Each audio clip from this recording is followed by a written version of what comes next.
I really appreciate you being here today. As most of you know, my name is Dr. Tammy Hodo, and I'm the Director of Diversity, Equity, and Inclusion for Florida Coastal School of Law. Today, we're going to talk about what I believe is a big issue in America, Islamophobia. And I want to first touch on a couple of things, and then I will introduce you to our panel.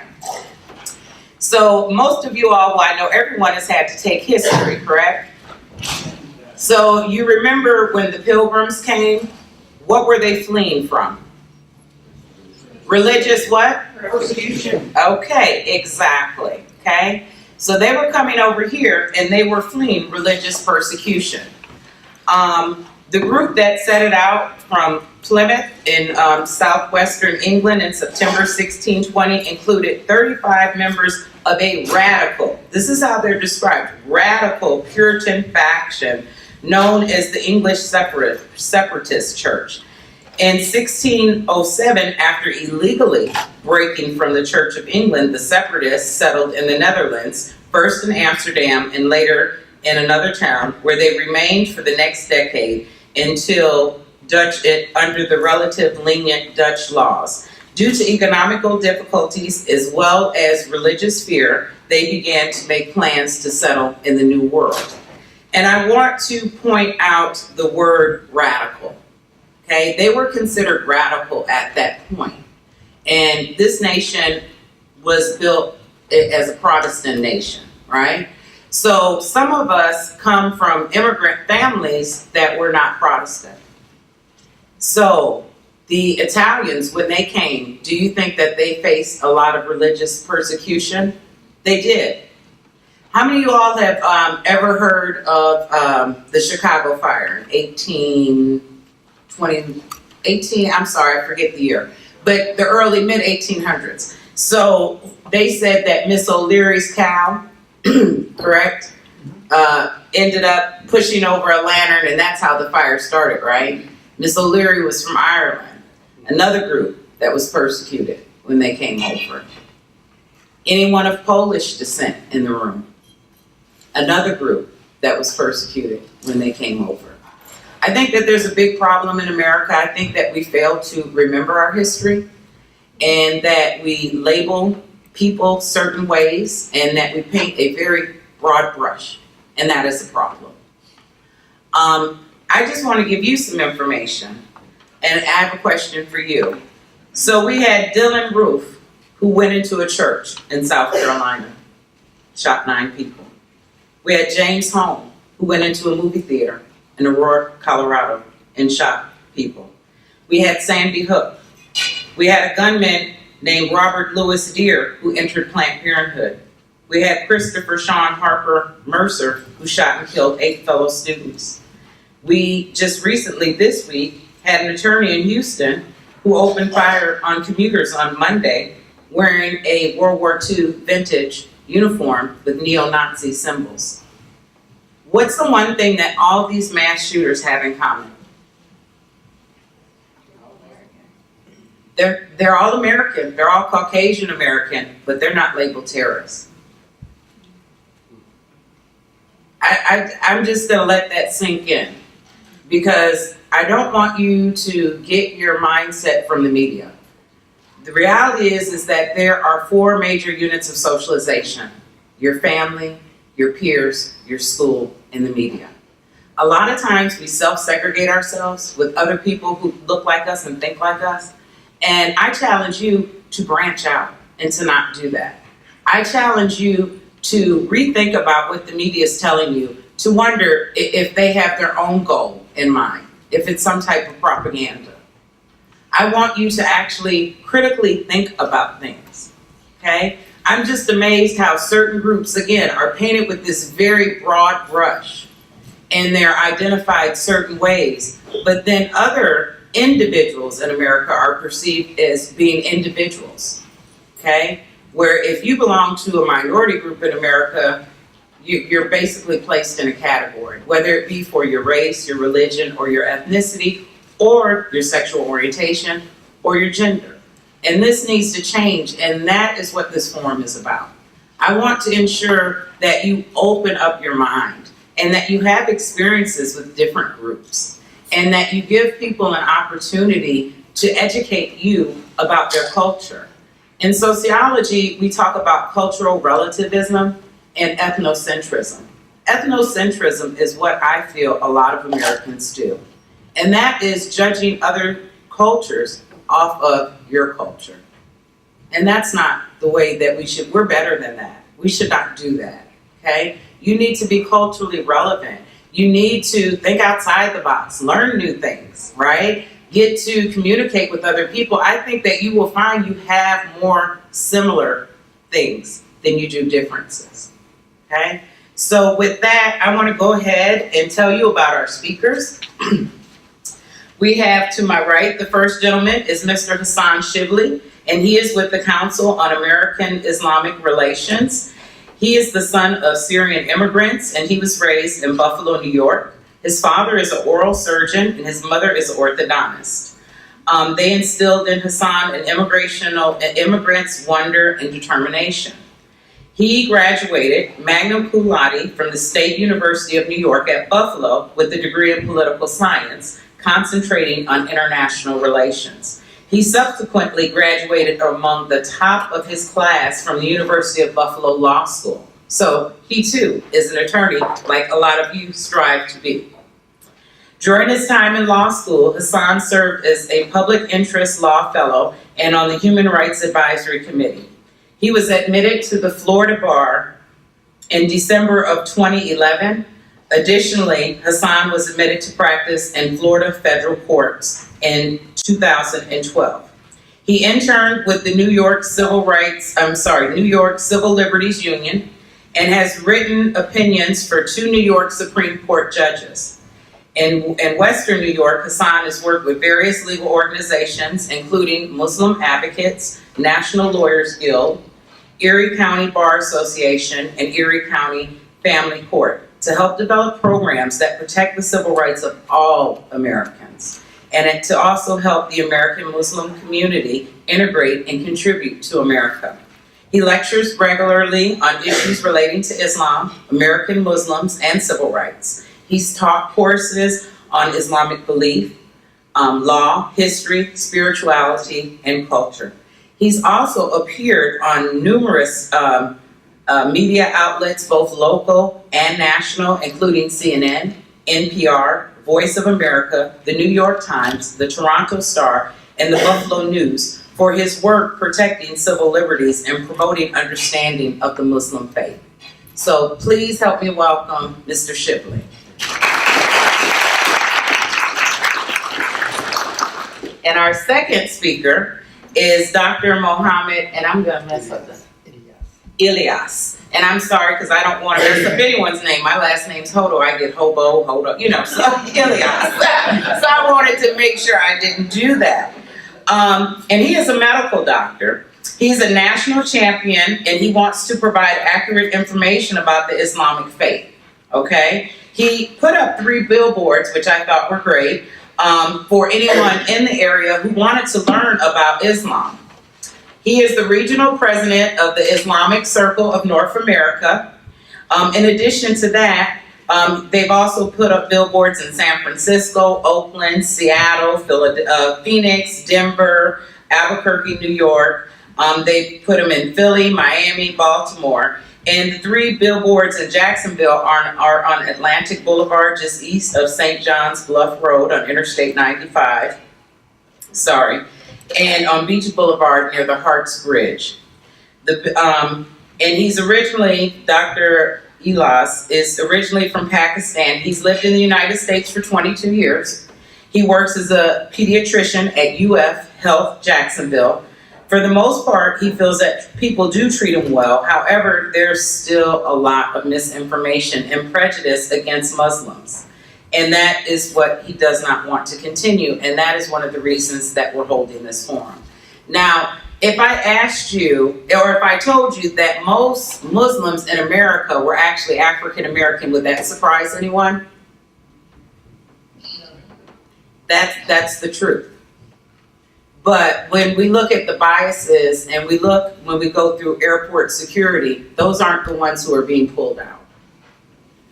Okay, so that's due to lack of information, lack of knowledge in this Islamophobia. So at this time, I'm going to play a short video for you, and then we can begin our dialogue. Make sure you sign in, please, and get something good to eat. Assalamu alaikum friends, and Ramadan Mubarak. I want to take this moment to thank you for helping build us to be one of the strongest civil rights organizations in the state. Since the end of last year, anti-Muslim hate crimes in Florida have gone up over 500%. We've received over 1,000 calls for help, and we've actually opened up over 400 new cases. And the community saw the need to have an organization that represents you, that represents us, that makes our message clear at a time when people are trying to hijack the beautiful message of our faith.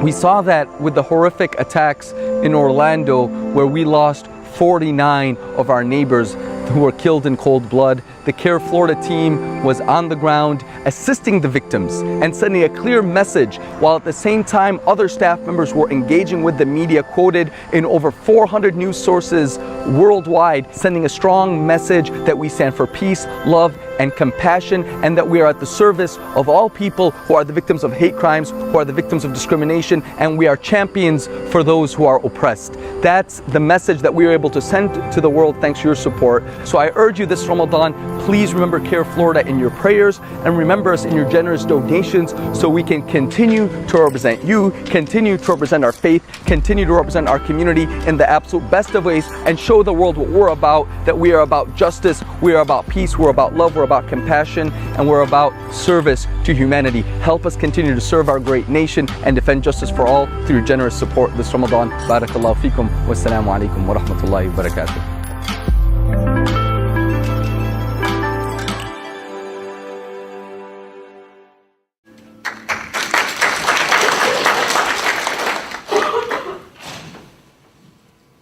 So, Mr. Hassan, would you just like to come up here, because we're recording. This is the only thing that's working, so. Sure. And I think the imam called me something for you. Sure. Thank you. How long do you want me to speak for? Okay. Excellent. Good morning or afternoon, everyone. It's a pleasure to be here at the Florida Coastal Law School. Special thanks, Dr. Hoda, for setting this up, and special thanks to the law school for having such an important and critical forum about what I believe to be one of the most important topics that we can talk about, which is the impact of fear, the impact of racism, the impact of hatred. You know, in the Islamic tradition, it teaches that racism and hatred are two of the most dangerous threats to society and to civilization. The Prophet Muhammad, peace be upon him, when one of his companions insulted one of his other companions based on the color of his skin, the Prophet Muhammad was extremely angry with the one who was insulting the other on the basis of his skin color. And he said, Abu Dhar, this was a leader of one of the most powerful Arab tribes, he said, Abu Dhar, you're a man who has within you the elements of the days of ignorance. Teaching that racism is rooted in ignorance. Only those who are ignorant of the blessings of diversity, ignorant of the reality of humanity, and ignorant of the graciousness and the majesty of God can engage in acts of racism. And unfortunately, racism is a tool that is often also used to promote hatred. And the Quran also teaches that hatred is one of the biggest threats facing America. Yes, the Quran teaches that hatred is one of the biggest threats facing America. How so? Because it teaches that the Quran says in a very powerful verse, O you of faith, stand strong for justice, even if it's against yourselves, against the rich or the poor, the powerful or the weak. Always stand strong for justice, and never let a hatred of a people drive you away from justice. What does that say? That says hatred drives people away from justice. And America is supposed to be, at least on paper, built on the principles of justice, although it struggled with these concepts from day one, because those same papers were written at a time by people who used to sell other human beings. So it says there's a long way to go in that struggle. But nonetheless, we can say, at least on paper, America is built on the principles of justice, and hatred is destructive to justice. Therefore, we can say hatred is destructive to America. And unfortunately, we've documented at CARE Florida the tremendous increase in anti-Muslim hate crimes, over 500%.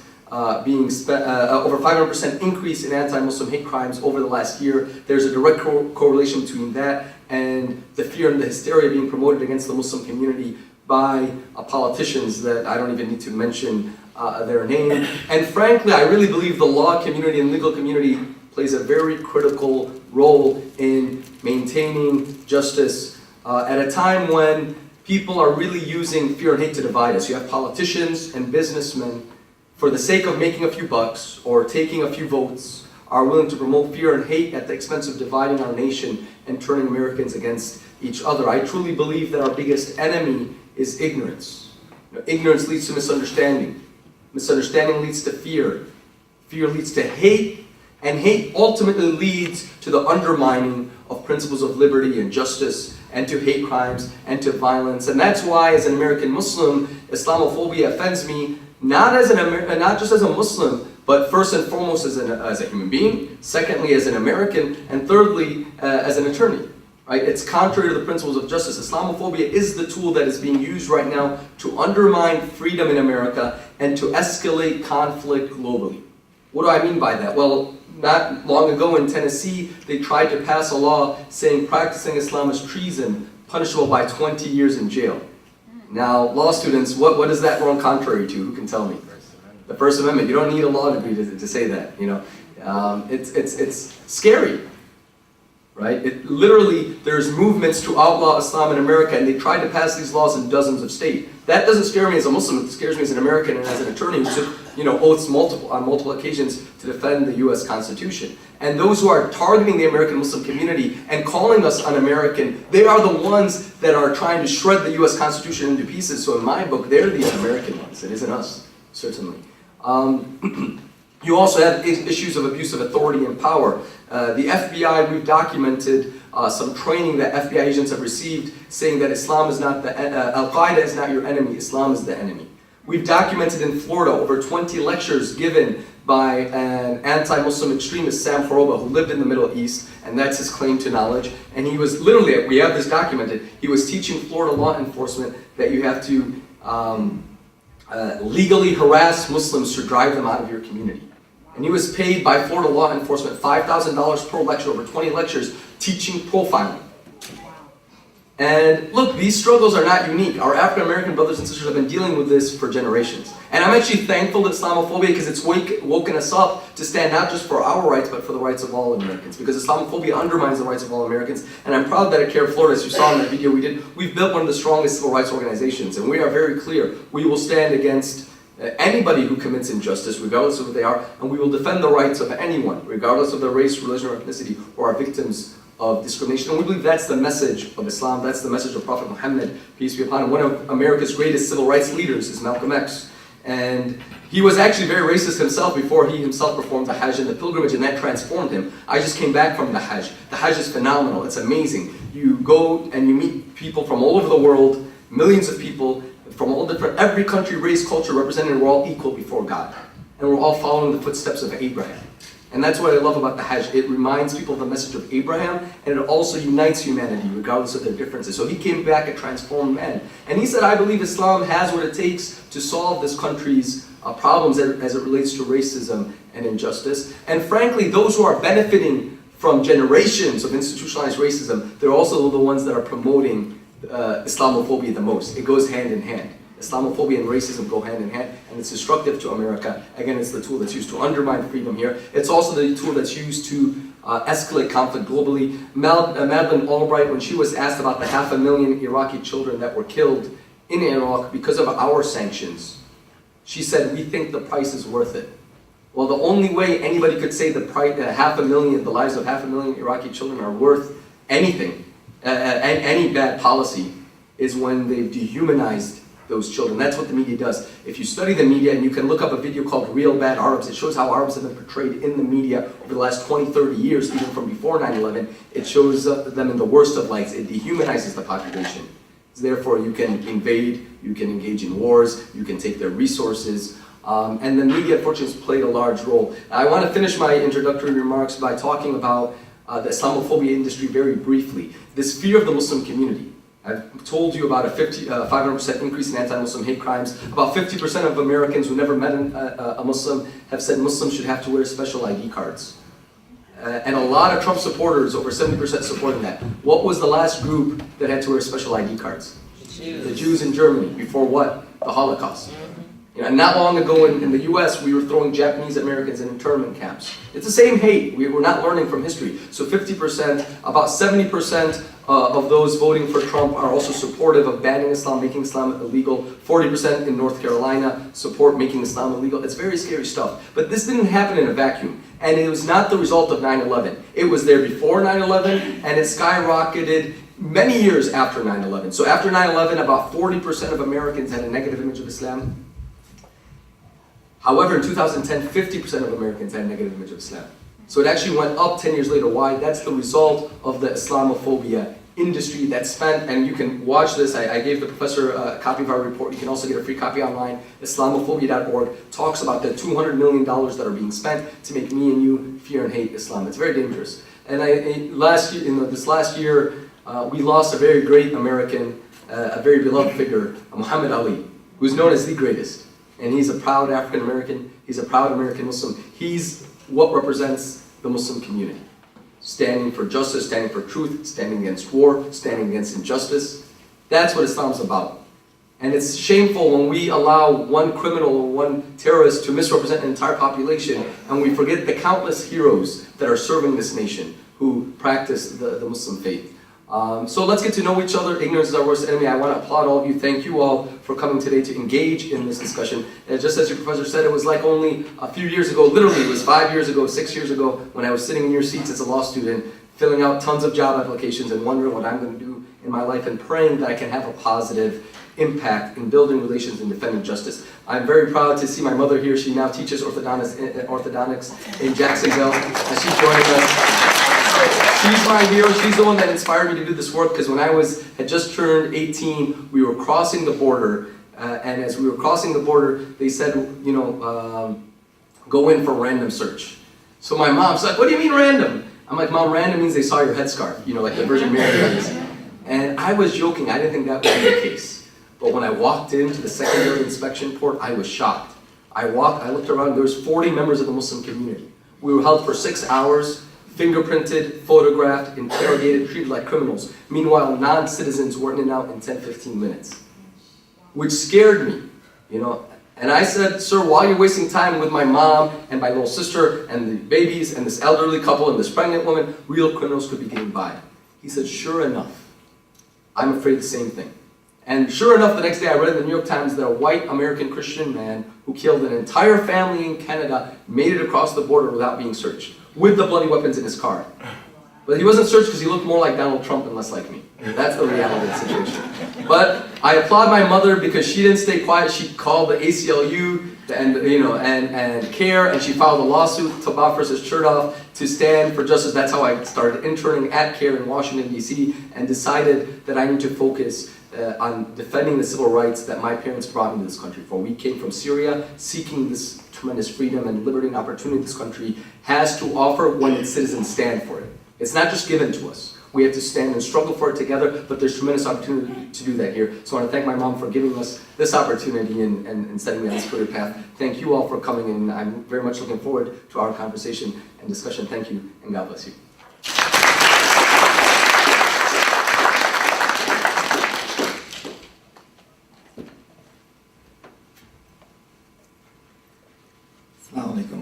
Peace be upon you. This is our common greeting to begin with. First of all, thank you so much for the invitation, and thank you all of you to coming and giving us the opportunity to share our faith. And I think that's the reason that we are together, to get to know each other. And if we look back, why people kind of start doubting other or having fear of each other and then lead to the Islamophobia or all other thing, if you look at the root cause is the not knowing to each other. What the brothers say, ignorance. I think if we break these walls of ignorance among ourselves, a lot of our problem will solve right there. And I think this platform, what Dr. started, is the best thing to do right now, to let to understand each other.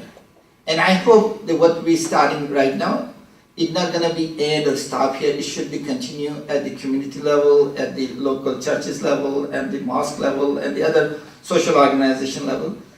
And if I, as a Muslim, want to know about the Christianity, for me, the best platform to learn, to talk to a Christian, devout Christian, what the Christianity is. Not to go to a Muslim and find out what the Christian believe, because he don't believe Christianity anyway, so he's not going to tell you the truth. Or even he may not know the truth. So what he going to tell us? The same thing is true if you are interested or anyone want to know about Islam, come to a devout Muslim and ask him. Literally, you have a right to ask anything, whatever in your mind. There is no barrier, there is no restriction, there is nothing. It's nothing to hide literally. You can ask political question, non-political question, religious question, theological question, whatever in your mind. I think that's how we can break those barriers. That's how we can understand. It's not like we want to convert you to Islam, but we want you to understand what we believe. And we want also to understand other people what they believe. I think what are the root cause of extremism? Because these are the narrow-minded people, regardless of who they are, and they grew up in a very narrow-mindedness, and they'll lead to up to that extent. When September 11 happened, I just finished my fellowship in nephrology, so I went to meet my professor. Dr. Richard, he was a very nice guy. He was a very devout Christian. He used to be also a teacher in the Sunday school. When he saw me, he knew that I'm a Muslim, so I have a very good conversation a lot of time. He took me aside, and he said, "Yes, I have to talk to you something." I said, "Okay, sure." He took me a very, a room. There was nobody.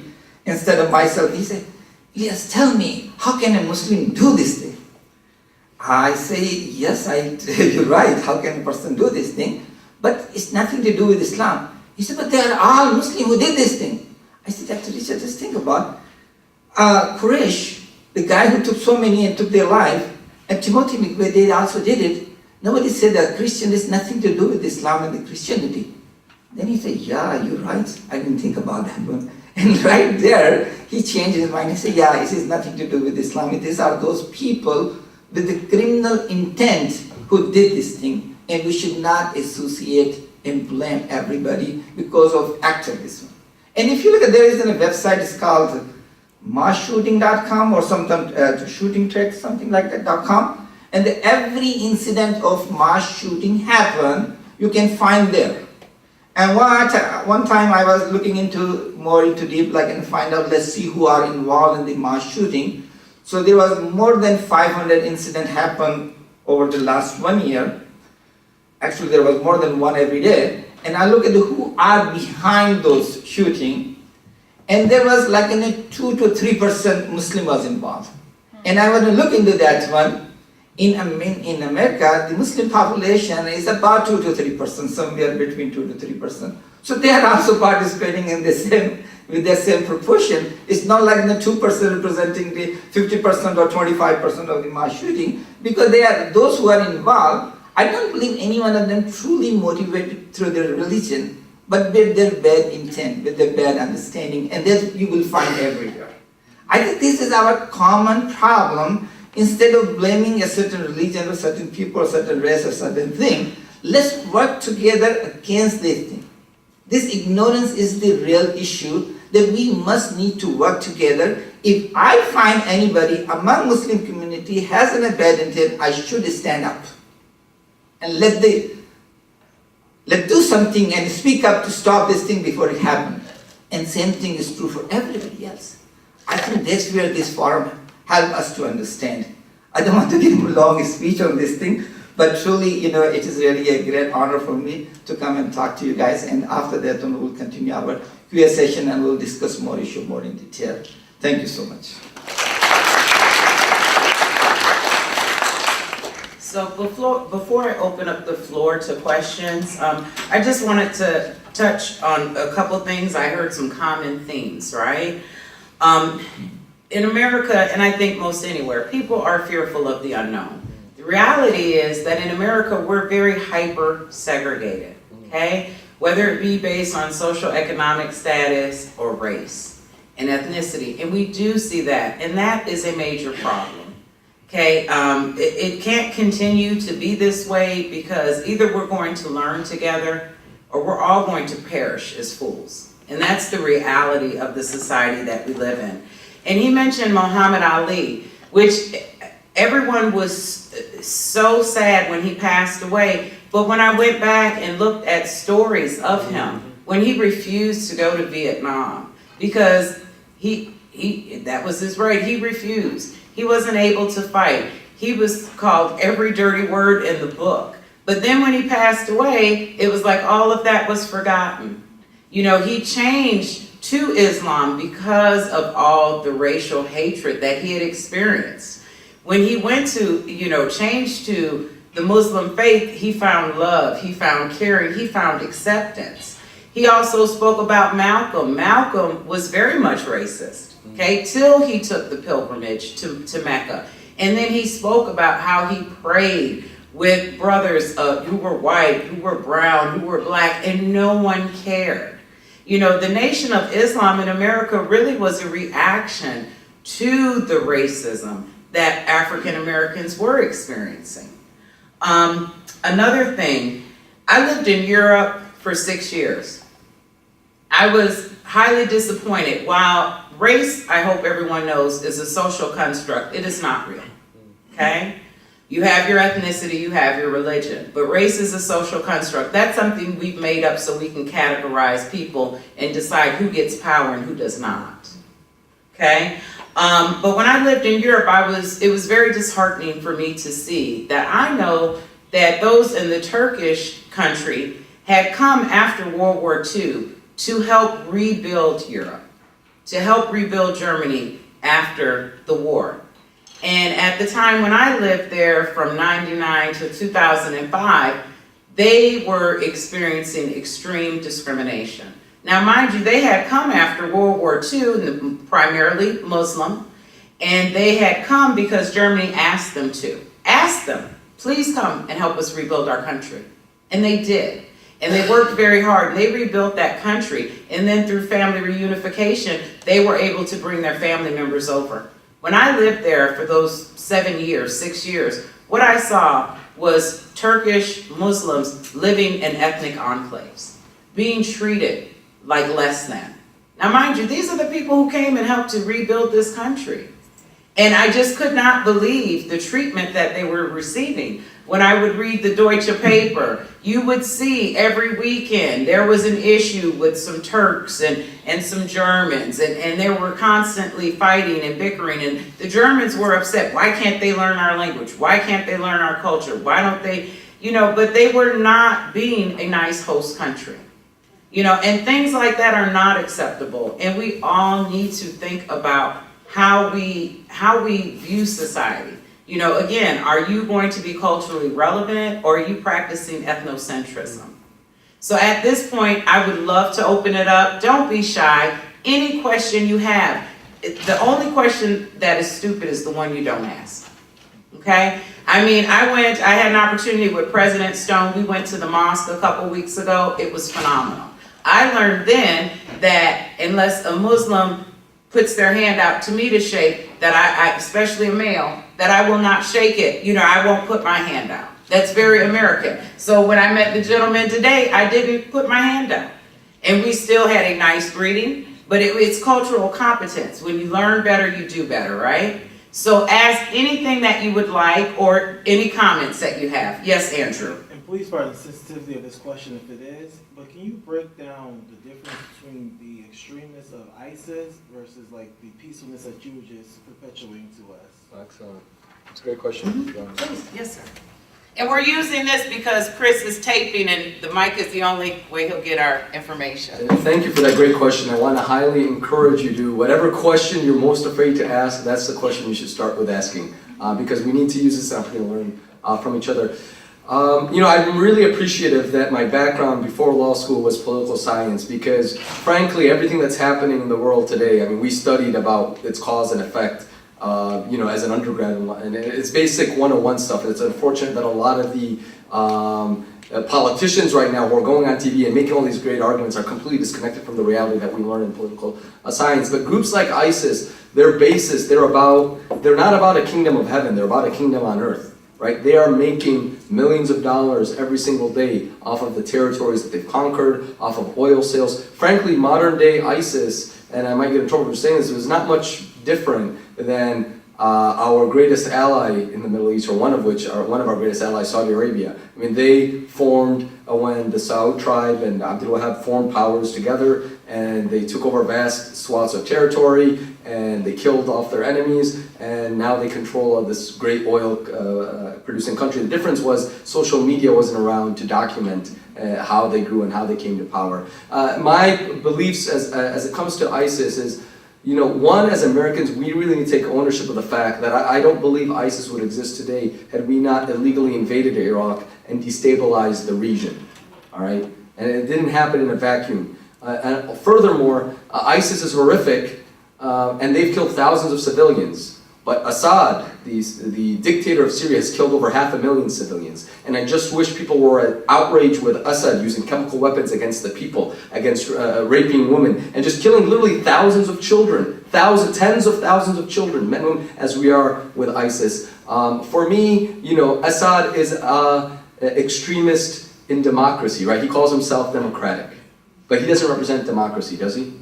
No. And ISIS is extremist in religion. They call themselves religious, but they don't represent religion any more than the KKK does, or the Lord's Resistance Army in Africa, or the Crusaders. What you have throughout history is people abuse and twist religion to further political ends. And I believe they're a gang of thugs, criminals, terrorists who are working to gain material power, and they will hijack religion or anything else that suits them to further their ends. But they're no more representative of our faith than the countless, you know, Christian or Jewish extremist groups are representative of their faith. Reza Aslan put this very well. He said, peaceful people will express their religion peacefully, and violent people will express their religion violent. But religion doesn't often have the impact on life that we think it does. It's often motivated by other factors, and they will hijack religion to do that. Does that answer the question? I could lecture for an hour on it. So yeah, okay, thank you. I appreciate you. Thank you. Are there any other questions? Yes, Terry. Wish you wouldn't have sat down because I was going to ask you. Okay. Sorry about this noise. I'm curious about how do you teach your kids about fear? I mean, because I know how they have to walk around now and when you dress a certain way. And the reason why I asked that is that September 11th, when I was a police officer, I remember going to a Muslim gentleman's business that just got broken into. And it never dawned on me that it was September 11th. It just happened that day. Mm-hmm. And I remember leaving and seeing the fear in his face of something that in my mind was just a normal occurrence. Your business got your window broke. And when I left, I thought about the fear on his face, about what his life was going to be like in America now. And I wonder how you deal with that and how you teach your kids about that and how your family deals with that. Excellent question. Thank you for that. Thank you for your service, by the way, in uniform. It's been life-changing. Having kids is life-changing. And I've really learned, especially in the last year or two as my kids, this year is the first year that all three of my kids are going to school. So they're ages 4, 5, and 6. They're all going to school together. And I'm the kind of guy that works 15 hours a day. You know, and many of you as soon-to-be lawyers can relate to that, hopefully for a good cause. 25 hours a day, as Mom says, yes. Yes, Mom. Anyway, the danger of having your mom come to a public talk, she'll call you out. But now I'm trying to shift my priority on the kids, because unfortunately, I mean, what they're facing is much different than what I was facing growing up. And when I was growing up, I myself was subject to bullying, being called Osama, and all these sorts of stupid things. It only inspired me to work harder to promote tolerance and understanding, but it can have a very negative impact. And there's 2 negative impacts I want to spend a quick couple minutes talking about. Number one is, I remember a few months back, my son's school was shut down because people had planned an armed protest around the school. And so because of the planned armed protest, this was in Tampa, Florida, they closed down the school. And I never spoke to my child about it. But since he didn't have school that Friday and I was going to Longwood, Orlando to do a sermon, I decided to take him with me. I actually recorded this after he said it. I just repeated the conversation. It wasn't planned or anything, but I wanted people to hear his message. I said, "Son, why aren't you going to school today?" He said, "Because bad guys are bringing guns to our school." And he was 5 years old. No child should ever have to say that. So that's one negative aspect I worry about. The other negative aspect is what the government is doing to reinforce that victimization.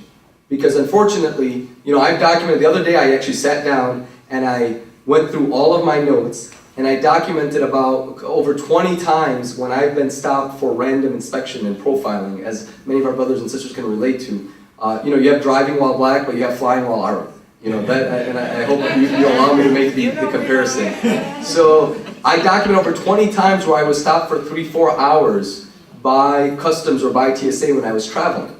In fact, I had a meeting this year, to meet at the White House with the president's top advisors, and I couldn't make it on my plane in time because of the government, random inspection that I had to go through. I'm going to meet with your boss's boss, vice president. I'm going to meet with the president here. You let me on. And unfortunately, I remember they were asking me questions like, okay, how many prophets do you believe in? What do you think about Jesus? Where do you worship? And my answer eventually, I've actually used this at customs. My answer now is turned into none of your damn business. That's the answer I give them, because it's none of their damn business. And pardon the language, I know we're adults here. But it's so frustrating. And the reason I mention this is, can you imagine, this is since I was 17, and now my children, when they travel with me, they're frequently seeing that. Can you imagine what it's like as a child growing up, and every single time noticing you're being selected for secondary inspection or random screening, and seeing that, and seeing everybody in the room very similar? And I think the African American community can relate this. This morning I shared a video that broke my heart of a little girl speaking about what it's like to grow up in that kind of environment where they're subjected to stop and frisk and other things like that, and killings. So it does have a negative impact, and I fear that it plays into the hands of extremists very well, because then they can amplify this message that, oh look, America is against you. People want to bring guns to your schools, the government's going to stop you when you travel. So the message I often focus is the tremendous blessings and opportunities we have in this country. That yes, there's a lot of fear and ignorance and hysteria, but we really need to be grateful for what we have. And there's a lot of people that have it much worse than us.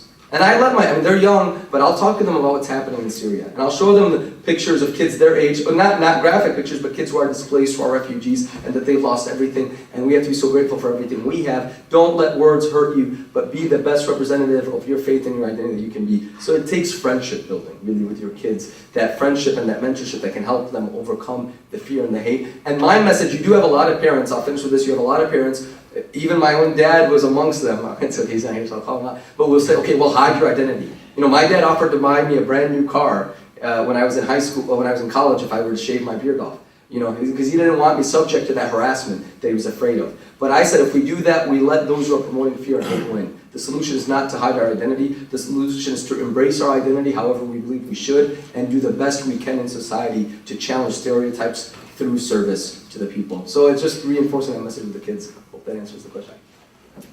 So you all know, most of those who know me know I always have something to say. So, so I have a little bit I wanted to add in too. When he talked about the random searches, like with TSA, right? How many of you all have seen that, where you've seen someone who's Muslim and they're automatically pulled out, okay? That's an issue. How many of you all know that African American women who wear natural hair are getting their hair patted down when they go through TSA? Because you might be hiding something in that, right? That's exactly, yeah, right. Kalada? But yes, I don't know if the rest of you all knew that. If you're an African American woman and you wear your hair natural, so see, we get profiled like that as well, then they want to go ahead and they want to pat your hair down because you could have knives in there, or because our hair is so beautiful and thick, and all our hair is good. But, because we could have something hidden in there. So they pat our hair down. Another thing I wanted to bring up, I think you're talking about the video of the young lady in Charlotte, yes, the little girl. So this is an issue I struggle with myself as a woman of color in America, rearing a 14-year-old African American male. I'm terrified. Oh my God. And I am afraid. And people say, well, you shouldn't be afraid. I'm afraid. So while I wish I could just talk with my son about the birds and the bees, the reality is I also have to talk with my son about policing. I've had students say, and I've actually had other people say, well, why can't they just comply? I want you all to understand some of the things, like minority communities to me legitimately have a fear of policing. If we think about slavery, if you escaped when you were a slave, it was the sheriffs that brought you back. Yeah. During sharecropping, if you left and they said you owed a debt, it was the sheriff that brought you back. During Jim Crow, if you did not comply, it was the sheriff that brought you down, released the dogs and the hoses. Now we see mass incarceration. So the fear is real, it's legitimate, and we do need to change. You know, we need to address the issues and look at policy, but it is real. You know, I've had people say, why can't they comply, or it starts at home. And to me, that's kind of like blaming the victims. You know, when I know that African American men are 2.5 times more likely to be killed when they're stopped, and they only make up 6% of the population. When I know my Muslim brothers, when they go through the airport, the probability of them being stopped for a random, right, search is very high. And again, this is due to lack of understanding. If we don't talk to one another, we don't understand one another. We self-segregate. We tend to hang out with people who have the same ideologies that we have. And to me, that just doesn't get you as far in this world. If you deal and interact with other people, you get new perspectives. So that was my little soapbox for a hot minute. Any other questions? Yes, Vince. Do y'all think it's just circular, like everything is happening like in a row? Because I mean, when you're little, you see this segregation, or you see this hatred towards yourself because I'm brown, or I'm white, and like you don't want to hang out with me because I'm white. Now it's just this like circular motion of hatred and like solidarity to, like you said, like let me go through the people who are similar to me. I was raised in Texas, so it's like everybody around me was like either brown or white. And so I just didn't see it, you know. But I feel like other places have this, like the inner cities, I guess, because I live in the country. In the inner cities, there's like literally, one of my friends told me he didn't see a white person until he got to college. Wow. And so it's like, how does that happen? I don't know, it's like, is there a circular thing? How do you stop that? How do you you don't want to force people to branch out, but it's so much easier to be with people that are like you, you know?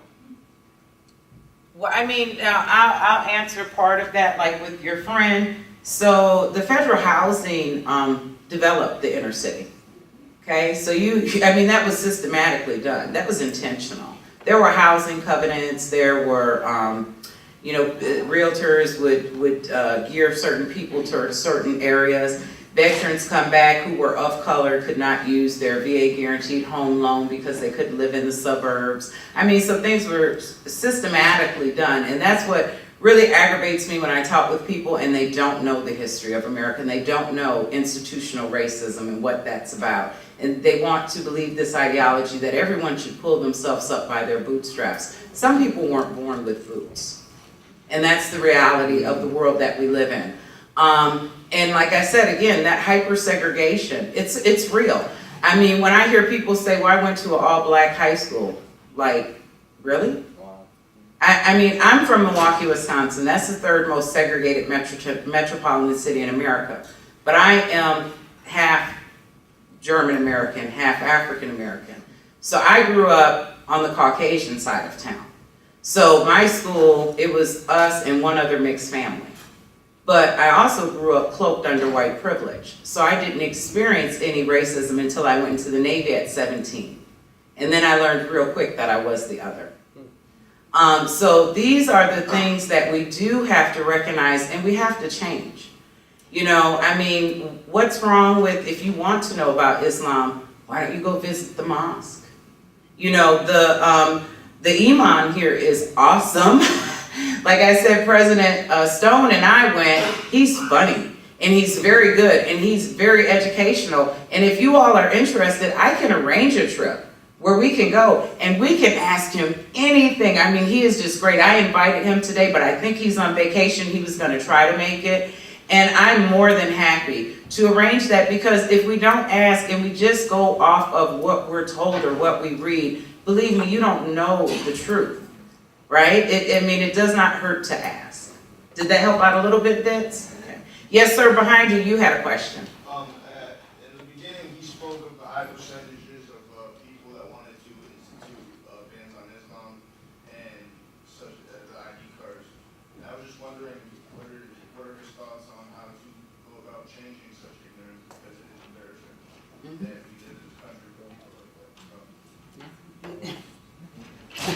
I think what's critical is doing a lot more of what we're doing now. And all of you being ambassadors of knowledge and exchange and community service and civil rights. So reach into your circles, because I guarantee you on your Facebook, and your Twitter, and your family and your friends, there's a good chance some of those people are within your networks. You know, I almost guarantee that they're within your networks. So start at home. Start changing yourselves and those around you, and building opportunities for education and tolerance. We don't, you know, we do a lot of public speaking. We don't charge a dime for it. So if you have a local church or a class or a group or a club or a professional organization, we'd love to get out and engage and meet. So the beginning is exchange and dialogue, and then building off of that and do community service together. Imam, so an imam is sort of like a Muslim religious leader. He's the one that leads the prayers. Yeah, great question. Yes? Kind of going hand in hand with what his question was, you know, living as a Muslim today, I'm having like the same issue in terms of this question, but what are you going to do? Like, do you have any thoughts about the future of the Muslim community if, you know, things, you know, let's say the presidency just happened in the with the fear that's being instilled right now, do you know what you have the future of the Muslim community, your thoughts about that? Yeah, I mean, I'm a firm believer that, and the question is, what are the thoughts about where the Muslim community is headed to if certain candidates make it to office?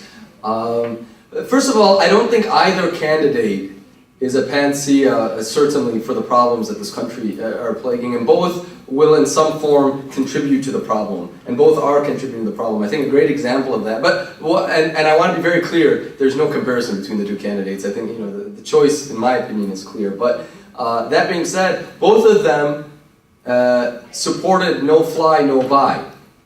And let me poll this. Can I have some fun with the group? Sure. Okay. How many of you, just be honest and give me your gut reaction. Don't worry about what I think or my opinion on this. How many of you think no fly, no buy is a great idea? Which is, if you're on a terrorist watch list, you should not be able to buy a gun. How many think that's a great idea? Really, raise your hand if you think it's a great idea. Okay. How many think it's a horrible idea? Raise your hand. Thank you. And I'll explain, and I think if I explain, I think you all think it's a horrible idea. The no-fly, the watch list system is why people like me and people who look like me or worship where I worship frequently get stopped by the government. It's a list which basically, although the majority of the biggest threats facing this country come from white supremacist groups, the majority of mass shootings are by white supremacists. I mean, it's just, this goes on. The threat from the American Muslim community is actually statistically less than our proportion in this country anyway. But the absolute majority of people who are on these lists tend to be members of the American Muslim community. I've done certain polls and studies myself, and whenever I speak to a Muslim audience, and about 50% of those who are stopped frequently 50% of the American Muslim community is frequently stopped when they travel, right? And so often subject to 1, 2, 3, 4 hour detentions. When I go into the secondary inspection room by customs and I do a poll of who's in there, 50 to 75% of those stopped. Even though American Muslims are less than 1% of the population, about 50 to 75% of those stop for this secondary inspection, this profiling. It's unacceptable. It makes us less safe and less free. It's ineffective. And that's why I said when we got stopped at the border and a real criminal made it by, that was a perfect example of how this profiling makes us less safe, because real criminals are getting by, it makes us less free. So the watch list system is broken. Okay, it results in way too many false positives and too many innocent people are on there, and it's basically deprival of rights without due process. So it's a horrible, and that's why I'm completely, and I'm not afraid to say, I'm completely against no fly, no buy, because basically that list, which has half the American Muslim community on it, and is ineffective, now you're going to ban all of them from having Second Amendment rights? That's unacceptable. I support reasonable gun control, reasonable gun reform, all that, I support it, but no fly, no buy is not the solution, because the list itself is broken. And both candidates proudly supported no fly, no buy.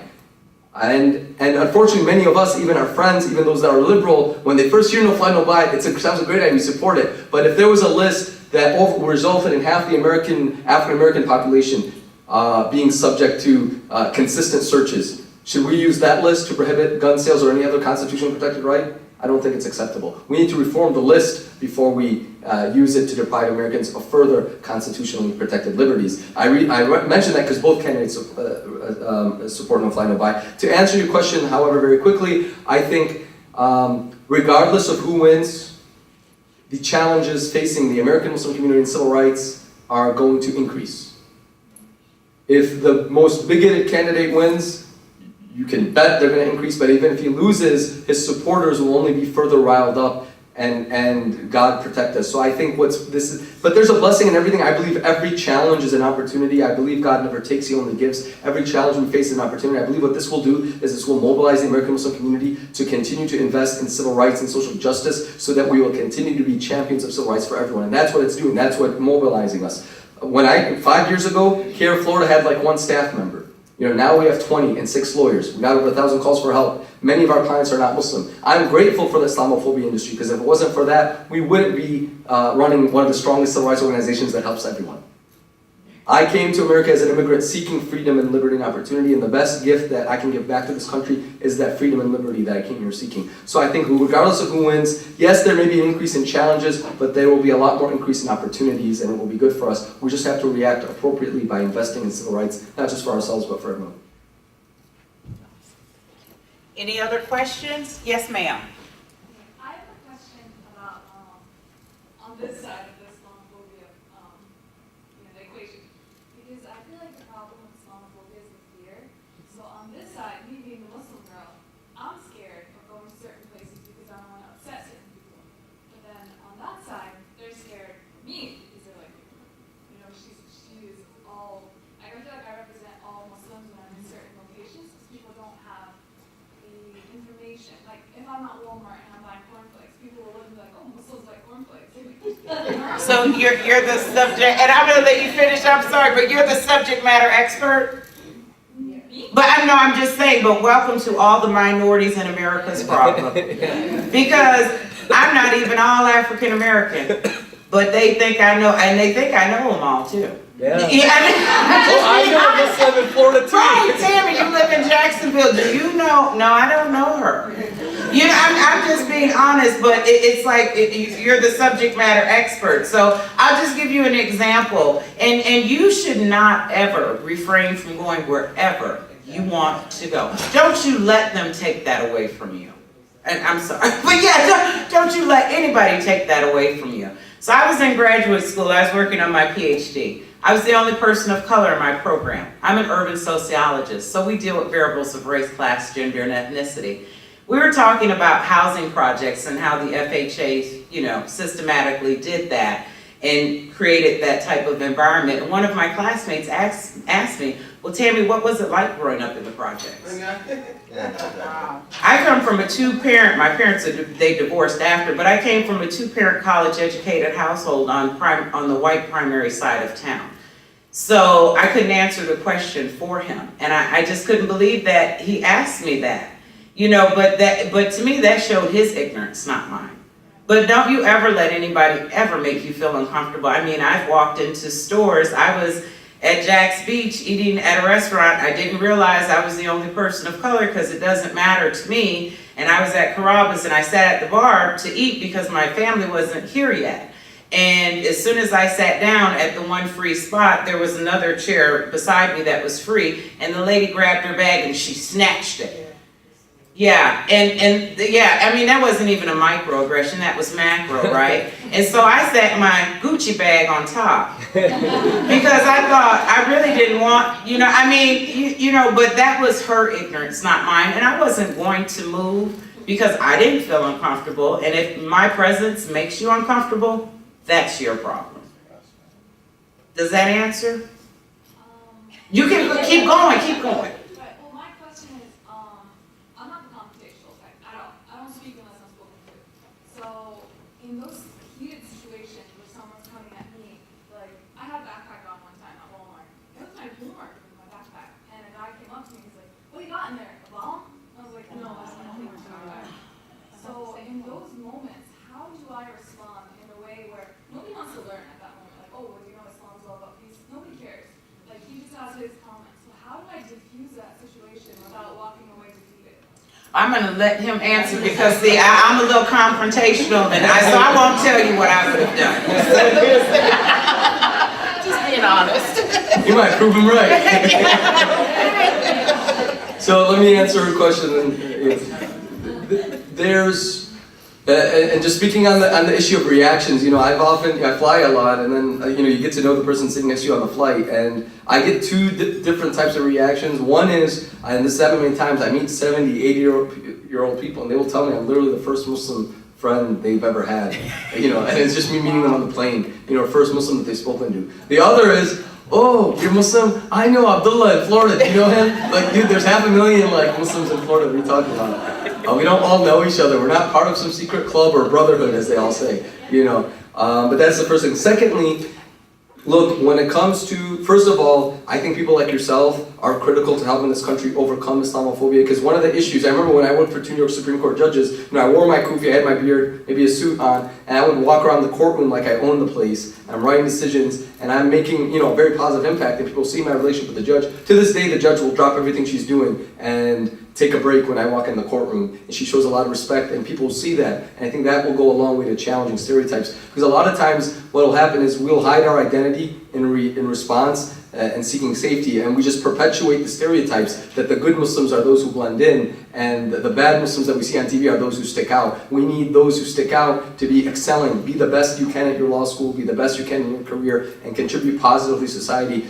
you know, as my mom has done, and as you're doing, I'm sure, to positively change things. But at the same time, be prepared. So we've done over 40 safety and security trainings at CARE Florida to mosques and various houses of worship. We do advise that people take basic security measures. You know, don't walk alone in an alley late at night. We advise people, and I hate to do it, we don't want to be alarmist, but you need to be practical. So we advise people, you know, have on your keychain pepper spray if you need, a taser, you know, don't be afraid. Some people, they may want to exercise their Second Amendment right to carry. I would caution that you're more likely to accidentally hurt a loved one. In fact, toddlers have killed more people than terrorists in the US in 2014 through accidental discharge. But that being said, for those that are well trained and feel that they need, that may not be a bad idea. Study conflict resolution, take some good, you know, conflict resolution courses and classes. Even Dale Carnegie's courses on management and leadership, you learn a lot of lessons. You know, when I look at the life of the Prophet Muhammad, you can literally document how his greatest supporters, many of them were his worst enemies. And it was in how he engaged them and disarmed them using tact and wisdom and compassion that he was able to do that. So be willing to do that, but at the same time be prepared, God forbid, for the worst. Without living your life in fear, don't change things that you would normally do, but at the same time don't be reckless in where you walk or in how you go out.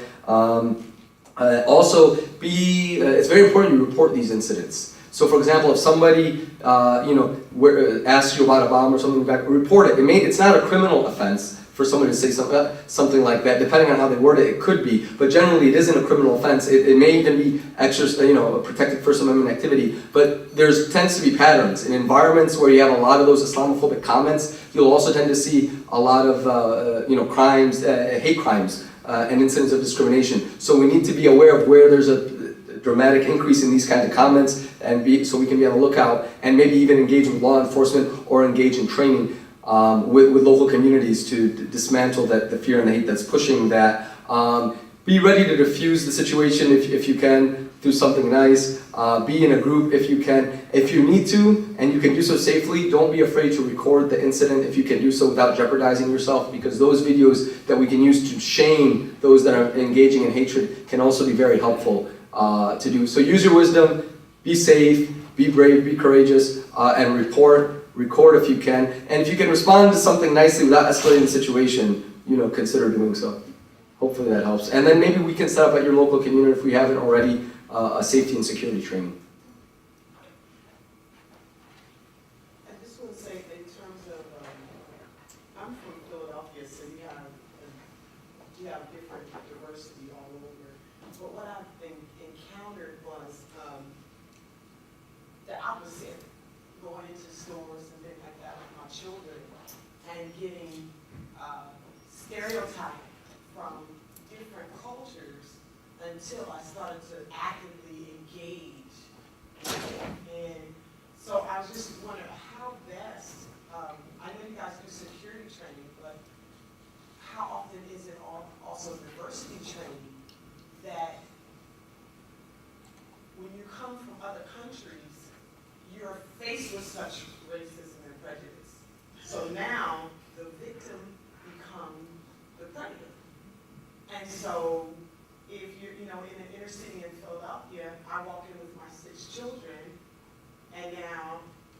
I'm getting talked to, there's a lot of, a huge Muslim community, there's a lot of them, and they're interacting with me in a way like, oh, she's on welfare, she's such and such, and then the comments and interaction kind of perpetuates it. And I'm like, no, I'm college educated, no, I'm on my way to law school, no. Like, there's a whole, it's on both ways. So I think that, and also with security, there also needs to be sensitivity training, because when you are attacked by that, then people tend to attack back. Mm-hmm. But the problem is, just like everybody, you look at the makeup in this room, everybody, every culture will get stereotyped based on your interactions. And I was always raised in a diverse community, and so I always saw diversity different. And but I think it just needs to be a little bit more on that sensitivity training with everybody, to really take the time to actually get to know somebody beyond what you see. First impression shouldn't be a lasting impression, because most times it's wrong and due to perspective. Absolutely, those are excellent points and feedback. Thank you so much. And actually, one of the advantages, or one of the things we have, is that every Friday I typically give a Friday sermon. And there, you have hundreds, if not thousands, of members of the community who are forced to listen to you for a good 30, 40 minutes. So we've been using that as a platform, frankly, to challenge racism within the community.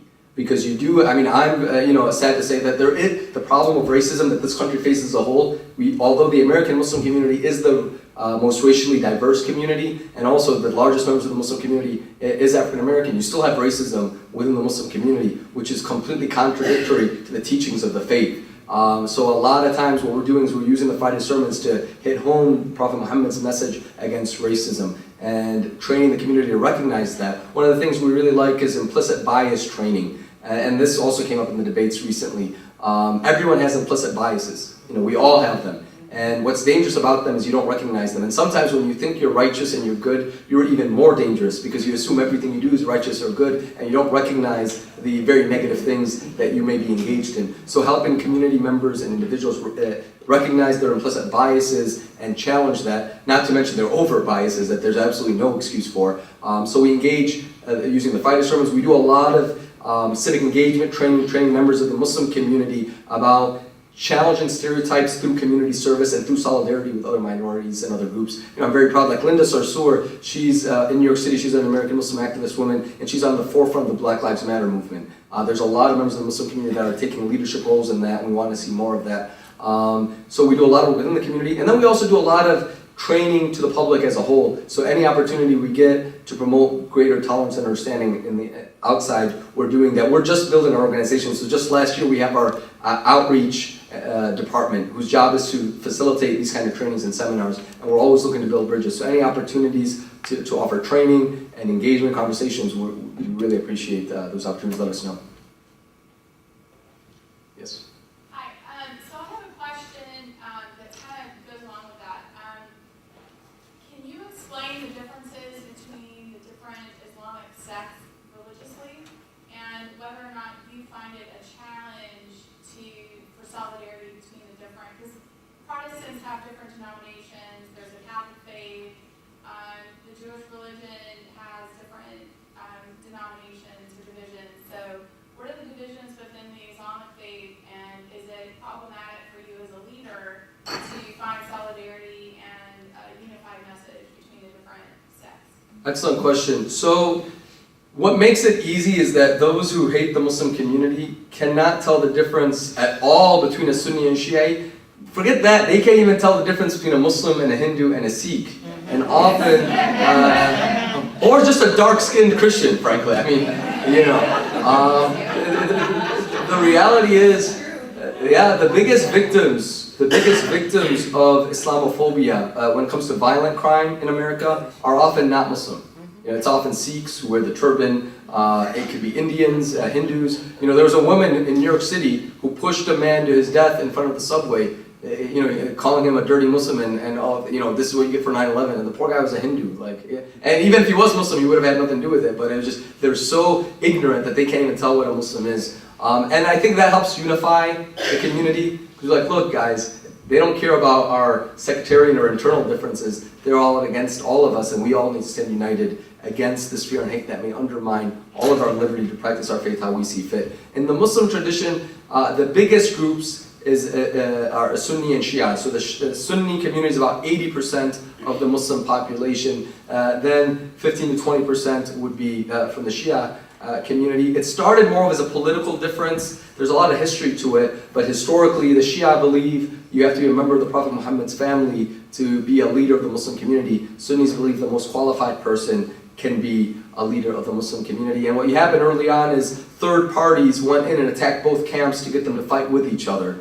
And it was sort of a divide and conquer, and that's exactly what happened in Iraq.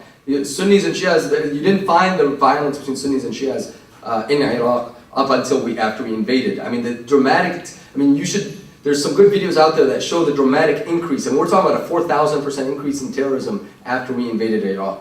And no one's taken responsibility for that or been accountable for that.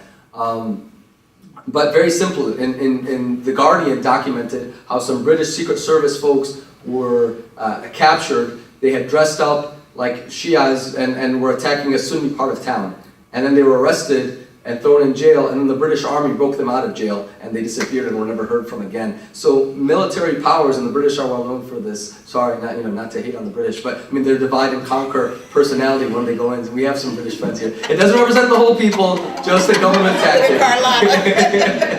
But no, really, the concept of divide and conquer. And the British Empire, when they colonized India and other parts of the Muslim world. And even the French did this. They would turn minorities against each other to the point where when they drew up the map, look, the conflict in the Middle East, a lot of it results from the Sykes-Picot Agreement. And the Sykes-Picot Agreement is when they basically arbitrarily drew lines in the sand and created modern-day Syria, Egypt, and all these other countries. Now, the interesting point, they weren't too arbitrary. The lines were intentional. They did it to divide up minorities and to keep minorities in charge of majorities in each of these countries, to fuel tension. So in Syria, the problem, Assad, he's from an Alawi, which is an offshoot of the Shia, a real fringe offshoot, but they're in power. The problem is not between Alawis and Sunnis. The problem is between one group that has power and has used all of its resources to enrich people who are part of its group. It's not about religious differences, it's about who has the power and who doesn't, who has the wealth and who doesn't. So that's what's often fueling these conflicts. But otherwise, in the U.S., I think Sunnis and Shias get along very well. My grandma is actually a Lebanese from the Shia community. My family, the rest of my family is Sunni. I'm practicing Sunni, and I love my grandma to death, and I love my cousins, and we all get along, and they make the best Lebanese food out there. Even though today's food wasn't bad at all, loved it. Thank you so much. Lebanese. Okay. Yeah, I'm part of Lebanese. Part of the cook. Yeah, that's why it's so he's good. Lebanese. Yeah, exactly. So we get along, and the differences and conflict they're often fueled by political interest more than anything else. And I'm sorry, Jamie, we'll give Jamie the last question, then we're going to have to wrap it up. Okay, and I'll be around for those that didn't get to ask their questions. So how can I, as a middle-class white woman, help you guys? You can do a lot. Dr. Hodo knows me, so she knows Sure. it just comes from the heart. But how can I help? I have a friend in California who's Muslim. I have a friend in Tallahassee. Obviously, we don't get together anytime, a lot of time. But how can I help the Muslim community here in Jacksonville to spread the word of peace? Thank you. That's an awesome question. I think a great question to end with. You knew who to pick for the last question. So was that pre-planned? No. Just joking. No, thank you for that awesome question. One is engage and get to know, build friendships, build relationships. So, my mom is here in Jacksonville now. You have some other members of the Muslim community. Get to know them, build relationships, get to know the imam, build a network. And I would say the best thing, I'm a big proponent not of talking but of acting. So find good community service projects that you can all work on together, that will bring people together and that will uplift the community. It could be through education, through mentorship, through the homeless, through the needy, whatever your passion and interests are. Also utilize whatever skill sets you have for that which is good, for that which is better. You may have, obviously you all have a legal interest, find a way to do some pro bono hours when you're making the big bucks at the firms, or maybe cutting some donations instead since you don't have time because you give all your time to the firm. Find ways to channel your energy into positive work and work within your networks. As I said, you may have many friends and family members that may be misinformed. So I would say first inform yourself, educate yourself, and then educate those around you. And don't remain silent when somebody says the xenophobic or racist or Islamophobic remark or tweet or Facebook status. Engage them in a positive way, not to defeat them. You can't beat somebody in an argument, because when you defeat them in an argument, they feel humiliated and they'll like you less. So you have to uplift them and empower them to know better. So engage, just engage. And then find opportunities. So if you're part of a network or a club or anything, find ways to have conversations. We'd love to engage. My organization would love to work with you as well. Just channel your resources and your network for a greater good. I often say, and I'll end with this, those who are promoting hate are spending a lot of time and a lot of money to do so. I mean, I remember in Florida, they would get together for hours to protest textbooks that spoke about Islamic history. And it was actually 5 or 6 public high school, mostly white Christian students who got a petition of 500 other classmates to the school board saying, don't give in to the book burners. We want to learn about Islamic history at our school, because ignorance results in book burners, and that's not the solution. So they stood up. So galvanize and stand up for that, and just never let their hatred be more than our love. We should work harder for love and compassion and mercy than they work to express their hate. If we do that, I think we'll be all right. Thank you, and God bless you. You can keep in touch via careflorida.org and stay around for any questions that we get to. Thank you so much. So in closing, just 2 things. He spoke about the Muslims actively engaged with the Black Lives Matter movement. I don't know if you all knew, but when they pepper sprayed a lot of the protests that have been going on with Black Lives Matter movement, it was actually a contact from Syria who told them how to get the pepper spray out of their eyes. Wow. Okay? So, I mean, my challenge to you, though, is think critical. Open your mind. Actually engage with other people. Ask questions. The only stupid question is the one that you don't ask, right? But I challenge you again to open your mind, think critical, stop associating. I mean, you can be friends with everybody, but it's like when I even go into some of the classrooms, I see the self-segregation. I don't understand that. Mind you, I'm too racist, so I really don't understand that. I wouldn't be here had my mother or father chosen to do that. So I just highly recommend that you engage with other people, learn about things. If you don't know, ask questions, but ask the people who are practicing that faith, who have the knowledge, instead of reading it in the media, okay? So I wish you all well. We'll be here for a minute. Thank you again so much for coming. I hope you signed in. Thank you.